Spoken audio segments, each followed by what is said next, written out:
नमस्कार, आप capital TV Bihar देख रहे हैं और मैं हूं आपके साथ समीक्षा तिवारी। सबसे पहले आप इस तस्वीर में खड़े इस शख्स को गौर से देखिए। साधारण कपड़े पहने, आंखें बंद किए और हाथ जोड़े जैसे कि भगवान को याद कर रहा हो, लेकिन ये सब कुछ दिखावा है। यह आदमी मनोज कुमार रजक है। देखने में बिल्कुल आम लगता है, पर असल में ये बेहद शातिर है। पहले ये बहुत गरीब था।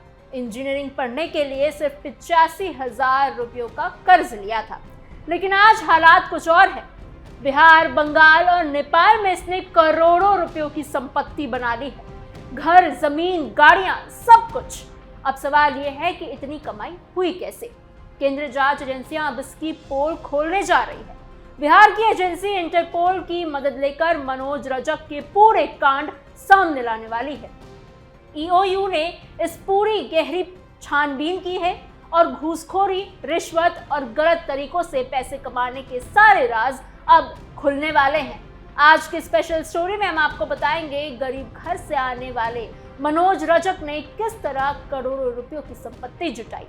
ईओयू ने इसके बारे में क्या पता किया, घूसखोरी के सारे परते खोलेंगे। बने रहिए वीडियो के अंत तक।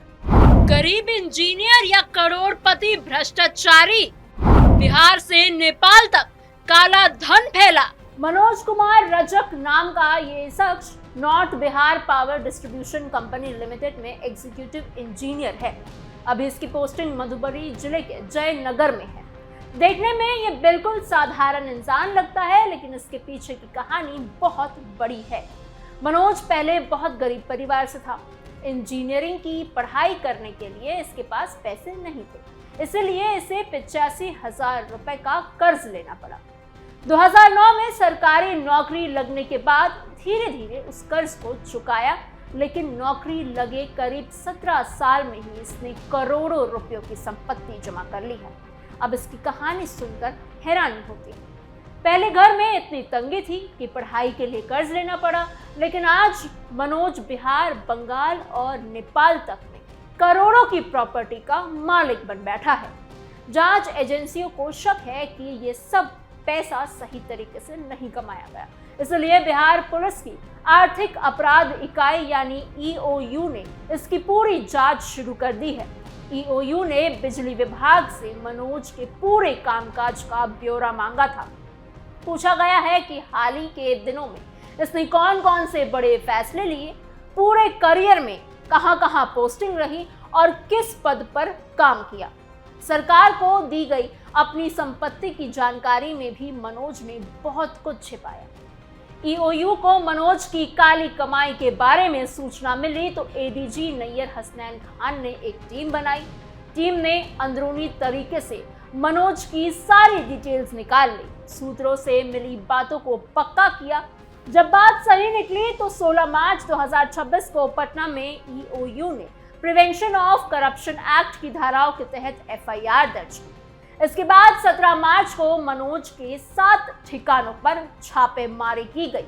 टीम ने दरभंगा, मधुबनी के जयनगर में स्थित ऑफिस, सुपौल के निर्मली और करजाइन स्थित घर समेत दूसरे ठिकानों को अच्छी तरह खंगाला।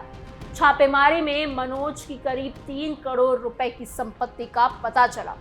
कुल 21 प्रॉपर्टी के कागजात मिले। सिलीगुड़ी और नेपाल में प्रॉपर्टी खरीदने के सबूत भी हाथ लगे।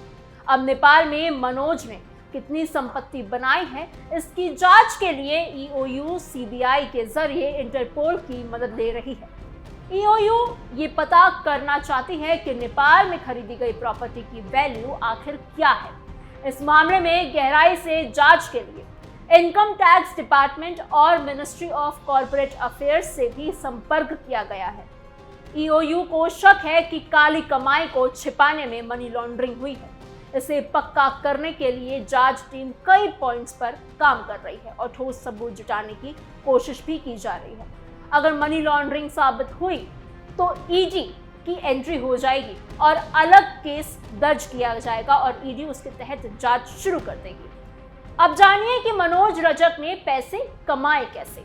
जांच एजेंसी से जुड़े सूत्रों के अनुसार सरकारी नौकरी में आने के बाद मनोज रजक ने तेजी से अपना नेटवर्क फैलाया। ठेकेदारों और बिचौलियों के बीच अच्छी पैठ बना ली। भू माफियाओं और बिल्डर्स के साथ भी इसने कनेक्शन जोड़ लिया। बिजली के मेंटेनेंस और पावर स्टेशन से जुड़े टेंडर में पहले अपना कमीशन तय करता था ये, फिर चहेते ठेकेदारों को टेंडर दिलवाने के लिए दूसरों के टेंडर रद्द कर देता था। जिस ठेकेदार के काम में कमी दिखती उससे मोटी रकम ले लेता था। टेंडर का बिल पास कराने के नाम पर भी रिश्वत वसूला करता था। ईओयू अब इसके मोबाइल की जांच करेगी और कॉल डिटेल्स भी खंगाली जाएगी। आय से अधिक संपत्ति के मामले में मनोज से जल्द पूछताछ भी होने जा रही है और उसे नोटिस भेजकर बुलाया जाएगा। मनोज रजक की सबसे बड़ी कमाई का जरिया नया बिजली कनेक्शन या फिर लोड बढ़ाने में ली जाने वाली रिश्वत थी। आवेदन आता था तो जूनियर इंजीनियर फाइल हाथ में नहीं लेता था जब तक खर्चा पानी तय ना हो जाए। अगर कोई रिश्वत नहीं देता था तो उसकी फाइल अटक जाती थी या फिर तकनीकी समस्या बताकर उसे टाल दिया जाता था। मीटर लगाने के बदले या रीडिंग में भी घूस ली जाती थी। मीटर खराब है या नया चाहिए तो जेई और लाइनमैन मिलकर 10 से 20 हजार रुपए लेते थे। कभी पुराने मीटर को टेम्पर बताकर पेनल्टी माफ करने के नाम पर भी पैसे वसूले जाते थे। मनोज रजक ने अपने भाई संजय कुमार रजक को भी इसी साजिश में शामिल कर लिया था। किसी को शक भी ना हो इसलिए सगे भाई को साथ में लाया। ब्लैक मनी को व्हाइट करने में भाई ने पूरी मदद की। जांच के दौरान इस बात के 2 ठोस सबूत भी मिले जिसकी वजह से ईओयू ने एफआईआर में संजय कुमार रजक को भी नामजद अभियुक्त बनाया है, यानी आरोपी बनाया है।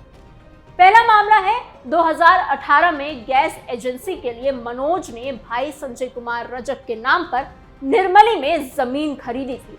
उस पर गोदाम और ऑफिस बनवाया।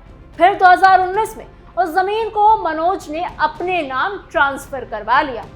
दूसरा मामला स्कॉर्पियो कार का है।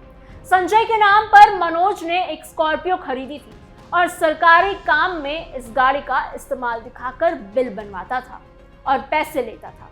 ईओयू जब मनोज रजक की पूरी फैमिली ट्री बना रही है, परिवार में कौन कौन है, इनके पास कितनी संपत्ति है और क्या करते हैं, इसकी पूरी डिटेल्स अब निकाली जा रही है।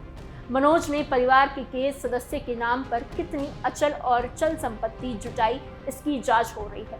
परिवार के सभी सदस्यों की कमाई, संपत्ति, बैंक अकाउंट में लेन देन और दूसरी जानकारी की जांच की जा रही है। एजेंसी को उम्मीद है कि जांच आगे बढ़ेगी तो कई और खुलासे इसमें हो सकते हैं। नेपाल की लड़की से अफेयर और भ्रष्टाचार दोनों साथ चल रहे थे। मनोज रजक की पत्नी का नाम वीना श्री भारती है। अब तक की जांच में ये पता चला है कि पति पत्नी के बीच रिश्ता ठीक नहीं है। ईओयू की पूछताछ में पत्नी ने ये बात कबूल की। इसके बावजूद मनोज अपनी पत्नी के नाम से दरभंगा में स्टेट हाईवे पर एक पेट्रोल पंप खुलवा रहा था और लीज पर जमीन भी ले चुका था। चौंकाने वाली बात तो ये है कि मनोज का नेपाल की एक लड़की से अफेयर चल रहा था। ये लड़की उनके रिश्तेदारी में आती है, रिश्तेदार की बेटी है। मनोज इससे दूसरी शादी करना चाहता था, इसलिए नेपाल में अपने खर्चे से घर बनवा रहा था। घर बनवाने के लिए अपने गांव से मजदूर भेजा करता था। अब तक की जांच में मनोज कुमार रजक के 3 बैंक अकाउंट मिले हैं। तीनों अकाउंट भारतीय स्टेट बैंक में है। एक में 53,000 रुपए है, दूसरे में 3.20 हजार रुपए और तीसरे अकाउंट में 400 रुपए मिले हैं। मनोज ने निर्मली में चल रही इंजीनियर्स एचपी ग्रामीण वितरक नाम की गैस एजेंसी लेने के लिए 10 लाख रुपए खर्च किए। इसने एसबीआई और रिलायंस लाइफ की पॉलिसी खरीदी और जिस पर 8 लाख रुपए खर्च किए गए थे। मनोज ने अपने नाम से 7 लाख रुपए की स्विफ्ट डिजायर कार खरीदी और 8,000 रुपए खर्च कर एक पिस्टल भी ली। मनोज सिर्फ बिहार में ही नहीं रुका, पश्चिम बंगाल के सिलीगुड़ी में एक चाय बागान खरीद रखा था इसने। नेपाल की राजधानी काठमांडू में कीमती प्रॉपर्टी खरीदी है। नेपाल के सुनसरी जिले के हरिपुर गांव में अपनी गर्लफ्रेंड के लिए घर बनवा रहा था। इसके लिए बिहार से कारीगर भेज रहा था। सिर्फ बिहार में अब तक 17 जगह इसकी प्रॉपर्टीज मिली है। मनोज के पास गैस एजेंसी है और पत्नी के नाम पर पेट्रोल पंप खुलवाने की तैयारी थी। ईओयू की टीम लगातार काम कर रही है, हर छोटी बड़ी जानकारी को जोड़कर पूरी तस्वीर बनाई जा रही है, साफ करने की कोशिश की जा रही है। मनोज रजक जैसे लोग सोचते हैं कि सरकारी नौकरी में रहते हुए आसानी से काला धन बना सकते हैं, लेकिन जांच एजेंसियां अब सख्त हो गई हैं। इस मामले ने साफ पता चलता है कि भ्रष्टाचार कितना गहरा हो सकता है। गरीब घर से आने वाला इंसान अगर गलत रास्ता चुन ले तो कितनी तेजी से ऊपर भी पहुंच सकता है, लेकिन सच्चाई एक ना एक दिन सामने आ ही जाती है। इस पूरी जांच में ईओयू ने बहुत मेहनत की है। छापेमारी से लेकर बैंक अकाउंट की जांच तक हर चीज पर ध्यान से देखा जा रहा है। नेपाल में संपत्ति की जानकारी के लिए इंटरपोल की मदद ली जा रही है, जो दिखाता है कि मामला कितना ज्यादा गंभीर है। मनोज रजक अब तक जो कुछ भी छिपाने की कोशिश कर रहा था वो सब खुलकर सामने आने वाला है। आम आदमी को इस बात की राहत है कि भ्रष्टाचार के खिलाफ अब कार्रवाई हो रही है। आपको हमारी ये खबर कैसी लगी? आप क्या कुछ अपने सोच विचार रखते हैं इस पूरे केस पर, इस भ्रष्टाचार पर? हमें कमेंट बॉक्स में जरूर बताइएगा। ऐसी और खबरों के लिए बने रहिए कैपिटल टीवी बिहार के साथ।